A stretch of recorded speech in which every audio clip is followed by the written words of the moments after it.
Okay, here we go. Focus. Speed. I am speed. 1 winner, 42 losers. I eat losers for breakfast. Breakfast? Maybe I should have had breakfast. A little brekkie could be good for me. No, stay focused. Speed. I'm faster than fast, quicker than quick. I am lightning. Hey, Lightning, you ready? The sooner you give, the sooner you. Have you ever been punched in your motherfucking face?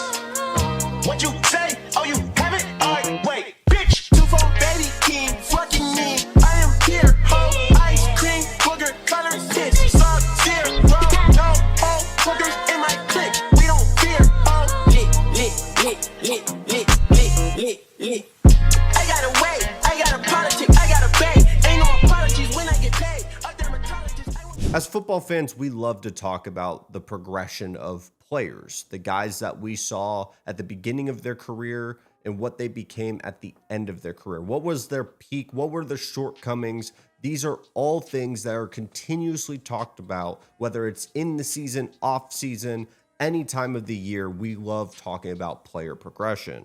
But for coaches, rarely do we talk about their progression. I mean, I understand talking about a young offensive coordinator rising up the ranks and getting jobs and maximizing those opportunities, but rarely do we talk about maybe the Lane Kiffins of the world, a guy that got an early opportunity, had some major mistakes, some incredible flaws, but rebounded. What did he change about himself? That isn't talked about enough. And I find it fascinating that we can look at a guy like Chip Kelly, someone who absolutely flopped in the NFL, a guy that very quickly revolutionized college football and was put into a position to go into uncharted waters with the NFL. And a lot of people have the perspective of a guy that just flopped and that was it. Now he is a national champion going back for his second stint in the NFL, a completely new man. Welcome to From Snap to Whistle Football. Now this is going to be my first video in a couple of months, so bear with me as I might be a little rusty. But as you can tell, if you've been around this channel a couple times, I'm in a completely new setup, new equipment. We have invested a lot into this channel, and I would love for you to give me an opportunity to talk some football with you. I love talking about the schematics. I love talking about college football, NFL, everything football will be talked around this channel. So if that is an interest to you, stick around, leave a like, sub, whatever it may be. It means the world to me. Let's talk about Chip Kelly. Right here, I have his timeline. We are going to talk about Chip Kelly in 3 specific eras. The first era, which is his offensive coordinator position at New Hampshire and Oregon.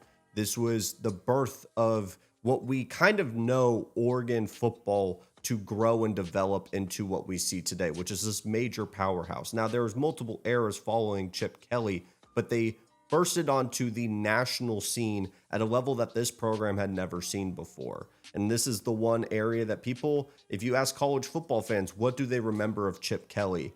You will think of this era. Then we go to the NFL. Now, if you are an Eagles fan or if you are a 49ers fan, you may have some negative connotations with a guy like Chip Kelly. And truthfully, I wouldn't blame you.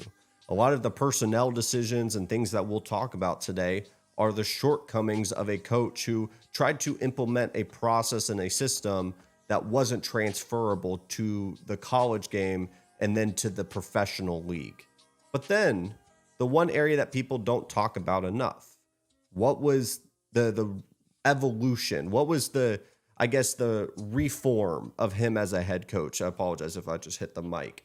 What was the coming out of the ashes and becoming a relevant head coach and offensive coordinator once again, as he goes to UCLA, wins a national championship at Ohio State, and now is back in the NFL space as an offensive coordinator for the Las Vegas Raiders, because he is not the same man as in the third era to the first one. That is what we're going to talk about today. What was successful? What were some of the pitfalls? What was some of the areas that he could have changed? But I guarantee you, if I was talking to Chip Kelly right now, he wouldn't change a damn thing. From 1999 to 2006, he was an offensive coordinator at New Hampshire. And one thing I want to highlight during this time in New Hampshire, a native to the area Chip Kelly was one of the most interesting details that I found was their adaptability compared to a system of an offensive philosophy. Chip Kelly, as many of us will know, that he was an innovative coach across the board.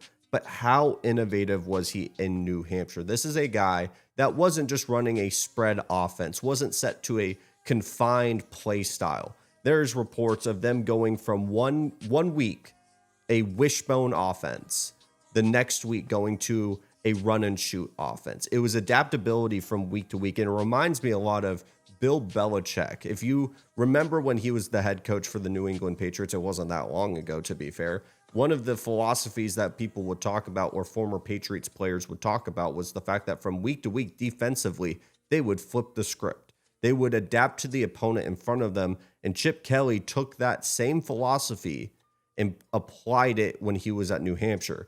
And though it was for about 7 years he was this offensive coordinator, from that point forward, as soon as he stepped foot at Oregon, everything changed. In 2007 to 2008, he was the offensive coordinator at Oregon. And from 2009 to 2012, he became the head coach of the Oregon football program. Now, this is where I would say the most iconic era for Chip Kelly, when he was leading the charge of a power spread system. Now, to quickly elaborate on a power spread system, you may think lots of wide receivers, not a lot of tight ends, no fullbacks, no extra personnel. It's going to be a lot of speed. They're going to be throwing the ball around.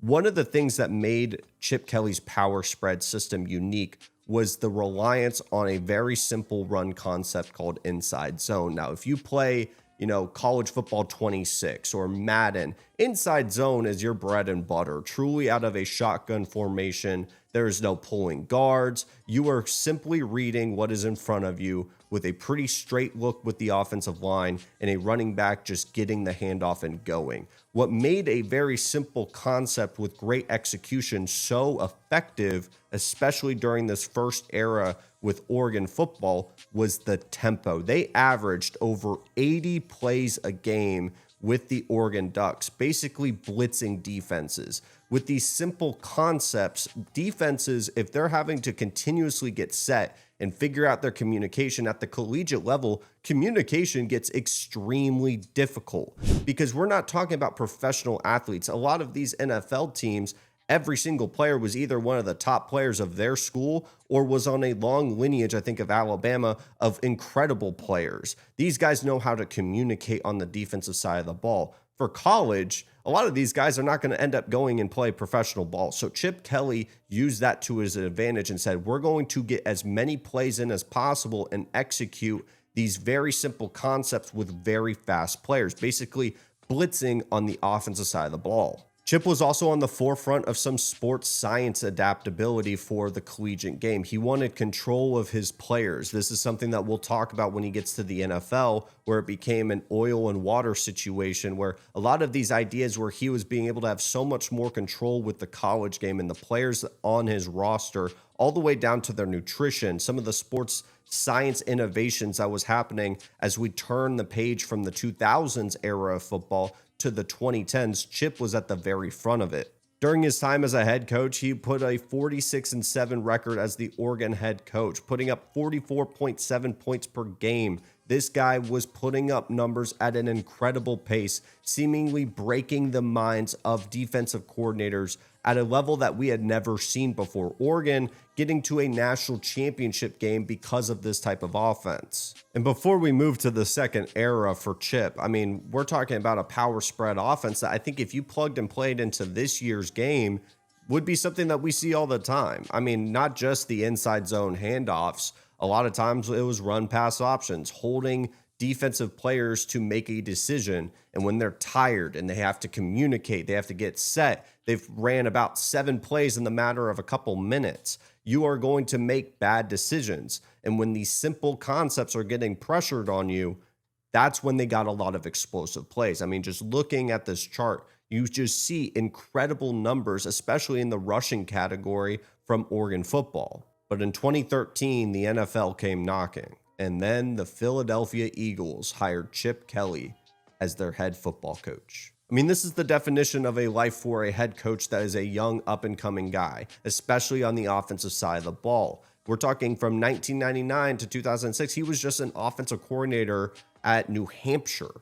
Now he's a head football coach in 2013 for one of the biggest brands in all of the NFL. Now, this transition to the NFL, there is a lot to talk about. Let's first talk about the philosophy from transitioning from the college game to the NFL. One of the biggest challenges for Chip was the lack of control. You got to understand as a baseline, if you are trying to get the best perspective of what this transition looks like, think of a guy like Nick Saban, a very meticulous, I would say control freak in the best way possible, because if you are going to be a high-level coach at the collegiate level, you need to be somewhat of a control freak from every layer down. You're basically playing the role of a general manager and a head coach at the very same time. Think of the sports science piece where he's wanting to control their diet, every single hydration fluid, all the way down to the most granular of pieces. There is story upon story of what Chip Kelly tried to implement from the NFL. It worked at the college level because you're molding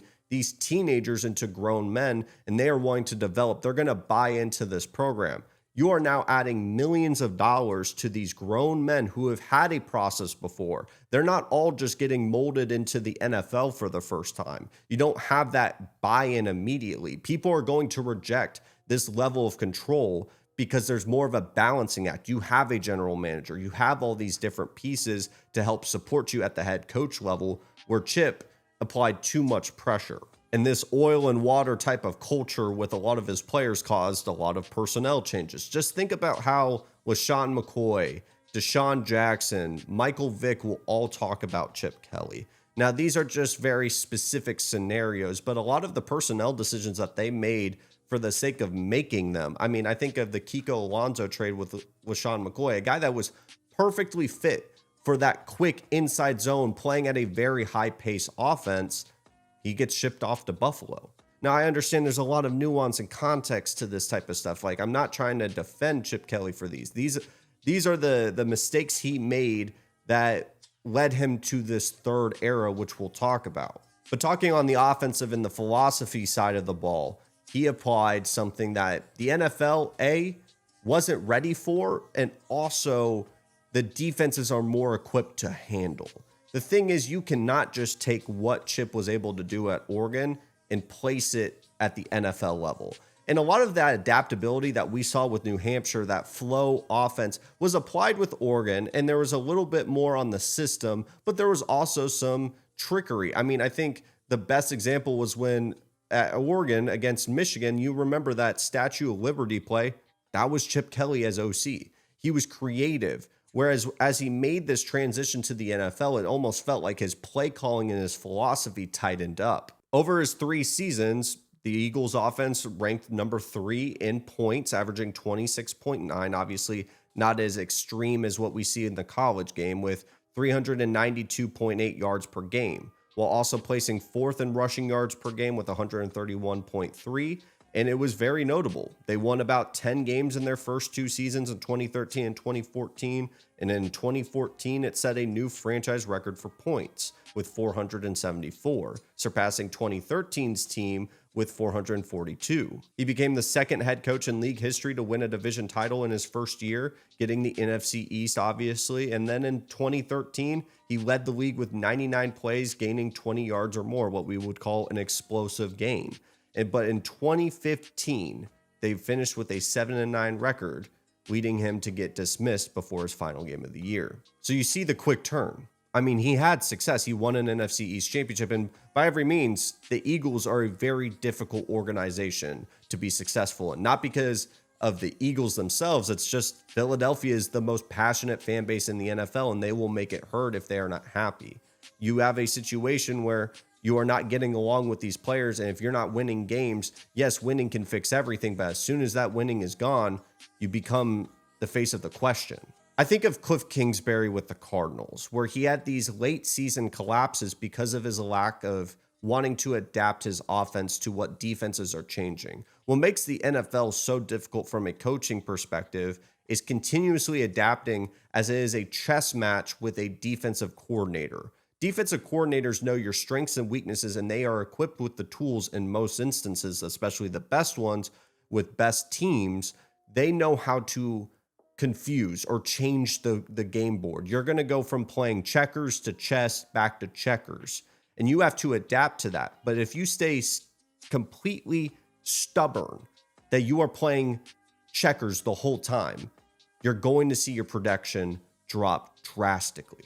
And as Chip kept making confusing moves and staying very stubborn with a lot of these simple concepts, I think a mesh, which is basically the baby's first step to a spread concept, inside zone, RPOs, and defenses knew exactly what they had to prepare against, the production dropped and he was dismissed. Now we move to 2016, where he was the San Francisco 49ers head coach. He was 26-21 with the Eagles for his record. I want to make that very clear. So it wasn't a complete drop off, but that just shows when you don't have a good relationship with the owner, something I didn't talk about in too much detail, but also poor on-field performances to see the slow decline in the personnel decisions. But with a record of that caliber, you're still going to get at least one more opportunity in the NFL, a rare second chance. And he went 2-14, one season with the 49ers. It's the same problems I just talked about. I don't need to spend too much time on this. I have a long list of notes that can all be bundled up into he stayed stubborn. He stuck to the same exact, we're going to put as many plays as possible, and we're going to keep it super simple. And that 49ers team was not capable of having such great players and such great personnel to overcome simplistic offenses that defenses once again knew if Chip Kelly's at the helm, we know exactly what he's going to provide. The power spread had stopped working, and this was going to be the legacy for a guy like Chip Kelly, who had such a promising and quick rise to fame. But then the reason why this video got made happened, which is the third era of the Chip Kelly era, which I'm not naming these. I probably should. But then he comes back to college. He returns home in quote unquote college football and becomes the head coach at UCLA. Now, I'm not saying Chip Kelly was a completely new head coach by this third era. He had taken a break from 2016 was his last NFL head coaching tenure. Now we're looking at 2018 with UCLA. Think of the Dorian Thomas-Robinson era of football. Chip Kelly was very, very interesting, at least on my radar. And why is that?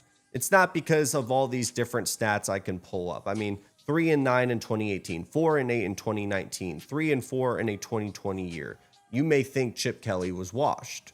And honestly, these are not great records by any means. They're not just losing seasons, they're losing seasons. But then we had a turnaround in 2021. 8-4 record, leading the Pac-12 in 36.5 points per game, ranking 12th nationally. Then we get to 2022, where they got 9 regular season wins and had 503.6 yards per game, which was 4th in the nation.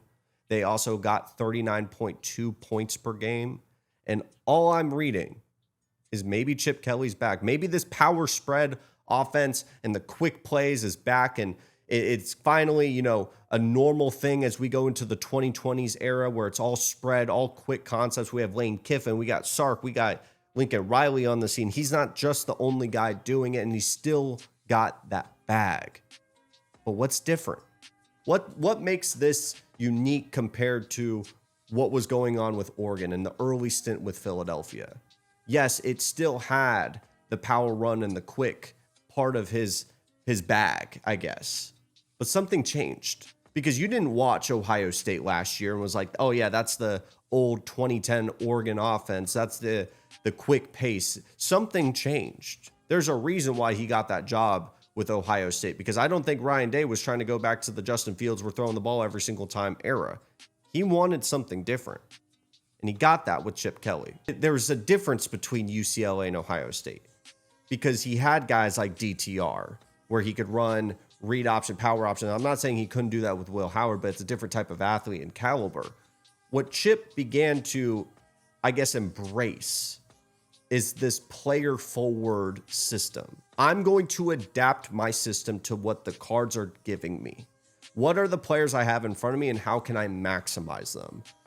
Which is something that was very interesting because you saw that with New Hampshire. Back at the core of his college career, he was changing from week to week based on the personnel and the cards that were in front of him. He was adapting and changing, and as he got further and quicker up the rise to the professional level, he got tighter and more stringent and less adaptable. He takes the break, and now he gets to UCLA and obviously has to rebuild this program up. And now he gets his chance with the players that he wants in his playbook. It becomes so run heavy and dynamic and creative and is adding more, different concepts. And it's so fascinating to watch to me. So why did he move from the head coach at UCLA to the offensive coordinator for Ohio State? Now, we can all agree Ohio State is a better program in 2024 than UCLA. And part of it is I don't think Chip Kelly at this point in his career wants the same amount of control and lift that he has to deal with in terms of, boosters, NIL. There's a reason why head coaches are wanting to move away from that. Some guys aren't built to deal with that. That's completely understandable. It's been reported time and time again that Chip Kelly was not a guy that wanted to be in these booster conversations, these NIL conversations as the sport evolved. And so he knows his limits, and he said, let me go take this offensive coordinator position with a really talented program that needs to win a national championship. I'm not saying wants, needs to win a national championship. And so we talk about Ohio State, where, sure, there were some problems at the beginning. It wasn't a perfect offense. They're still trying to figure out what Will Howard was. What is this Ohio State offense as they continued to struggle? They kept losing to Michigan. Hell, they even lost to Michigan in 2024. But then you saw the special part of Chip Kelly in this new era. I think in the college football playoff is the best example. Though Ohio State had been so pass heavy ever since Ryan Day came onto the scene, we saw a different change. Guys like Judkins, Trevion Henderson, even Will Howard were used in this rushing attack. And it forced defenses to respect so much of what was going on in that front seven range in the box that you had Jeremiah Smith get open. You had guys like Carnell Tate, Emeka Ibuka. It made this offense damn near unguardable. As long as Will Howard was able to get the ball into these playmakers' hands, he said it himself, he would let them do the rest. At his time with UCLA, Chip has been noted to say, you don't know what this offense is going to look week to week. All the problems and challenges that he had, I think at the NFL, he took and adapted. He evolved as a head coach and as a play caller. And I have a lot of respect for that. I do not want to defend any of his shortcomings in the 2010s. And if Eagles fans, you still hate him, that is your prerogative. And I respect that because I know there was a lot of love for guys like Shady and Deshaun Jackson. And I don't think, Chip Kelly will tell you himself that he is a perfect head football coach and perfect person. But I'm looking at the timeline and I'm fascinated by his evolution as a play caller. And I think it's incredibly interesting. And then we get to the present day where we're talking about an offensive coordinator for the Las Vegas Raiders with a guy named Pete Carroll. Someone as a Seahawks fan is very near and dear to my heart. And we're about 30 days from not only college football, but the NFL. And I cannot wait to see a guy like Geno Smith, who I've always been very high on, who I think is a fantastic quarterback, but then Ashton Genty. What are these guys with a guy like Brock Bowers? We're talking about a tight end, a very talented quarterback, but not super mobile. What is Chip Kelly going to adapt to this offense to best fit what their skill sets are? That's what's super interesting to me, because if this was the Chip Kelly from 2013, he would probably trade away Geno Smith for, I don't know, maybe even DTR, a more mobile quarterback. Maybe he would have traded Brock Bowers to go get Xavier Worthy. But I think he's a different guy now. I think he is a more evolved and mature head coach. And that's what makes me so interested for the upcoming season. But I want to hear from you. Truthfully, if you're at this point of the video, you got to like football just a little bit. I have been working on this project for a little bit. I'll tell you what, there's been a lot of challenges on trying to sit down and get a video done. And I like making these types of videos and talking about the progression of a coach and different perspectives about play calling and the nuances around that. So if you like that type of stuff, let me know, because I can make a ton of these videos just off the top of my head. But I will see you guys next time. Stick around, and I will see you for the football season.